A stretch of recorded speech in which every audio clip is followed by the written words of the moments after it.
जन्म मृत्यूची चुकवी फेरी तोच खरा वारकरी. रामकृष्ण हरी मंडळी. महाराष्ट्राला संतांचा वारकऱ्यांचा समृद्ध वारसा लाभला आहे. हजारो पिढ्यानपिढ्यांचे वारकरी आपल्याकडे आहेत. संत तुकाराम, चोखामेळा, नामदेव, गोरोबा काका, ज्ञानेश्वर माऊली, जनाबाई, मुक्ताबाई असे कित्येक वारकरी संत आपल्याला परिचित आहेत. पण पहिला वारकरी कोण? वारीची सुरुवात कशी झाली? कोणी केली? हा प्रश्न आपल्यालाही कधी ना कधी पडलाच असेल. तर आजच्या व्हिडिओमध्ये आपण पहिल्या वारकऱ्याबद्दलचा पौराणिक इतिहास जाणून घेणार आहोत. तर व्हिडिओ सुरू करण्याच्या अगोदर चॅनलवर नवीन असाल तर चॅनलला सबस्क्राईब करून घ्या. श्री विठ्ठल म्हणजेच भगवान श्रीकृष्ण आपल्या रुसून आलेल्या पत्नीला म्हणजेच रुक्मिणीला शोधण्यासाठी द्वारकेहून दिंडीरवनात आले. त्यावेळी भगवंताला भक्त पुंडलिकाची आठवण झाली आणि भगवंत त्याच्याकडे गेले.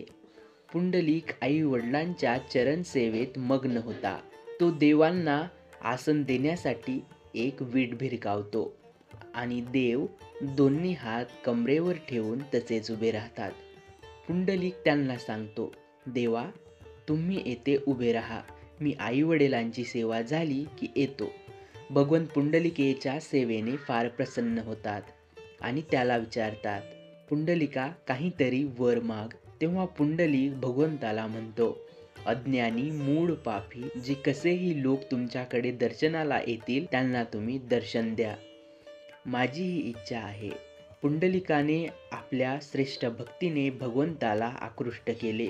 एवढेच नाही तर नित्य काळासाठी भगवंताला पंढरपुरात थांबून घेतलं. यामुळंच संत तुकाराम महाराज म्हणतात, तुका म्हणे चोर धरला पुंडलिके, चला जाऊ कौतुके पाहावया. याच भगवंताला पाहण्यासाठी ब्रह्मदेव, दक्ष प्रजापती, ऋषीमुनी, गंधर्व, अप्सरा असे 33 कोटी देवी देवता भगवंताच्या दर्शनासाठी पंढरपूरला येऊ लागले. संपूर्ण पंढरीत दाटीच दाटी झाली. शिवजींना देखील आपल्या भगवंताला पाहण्याचा मोह आवरला नाही.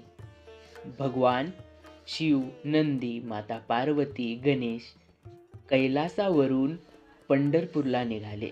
ही जगातील पहिली पंढरीची वारी आणि आद्य वैष्णवाचार्य महादेवजी पहिले वारकरी आणि त्यांच्या दिंडीत नंदी, गणेश, माता पार्वती हेही होते. ज्यावेळी ते करमाळ्याला पोहोचले त्यावेळी 33 कोटी देवी देवतांची दाटी तिथपर्यंत जाणवू लागली आणि यामुळे पार्वती देवी तिथेच थांबल्या. हेच ठिकाण म्हणजे आजचं कमला भवानी मंदिर. पुढे शिवजी आणि गणपती बाप्पा निघाले.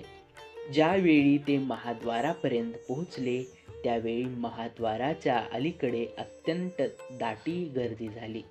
त्यामुळे नंदी शिवजीला म्हणाले, शिवजी इथं फार गर्दी आहे, आपण पुढे कसं जायचं? त्यावेळी शिवजींनी तिथंच मारुती रायाच्या जवळ हनुमानजीला प्रार्थना केली की आमच्या नंदीला तुमच्याकडे असू द्या, मी भगवंताला भेटायला जातोय. मग हा जो नंदी आहे हा नंदी मंदिरामध्ये शिवजींनी हनुमंताकडे सुपूर्द केला. तर जगाच्या पाठीवर फक्त हनुमानजी समोर नंदी एकाच ठिकाणी आहे, तो म्हणजे पंढरपूरमध्ये.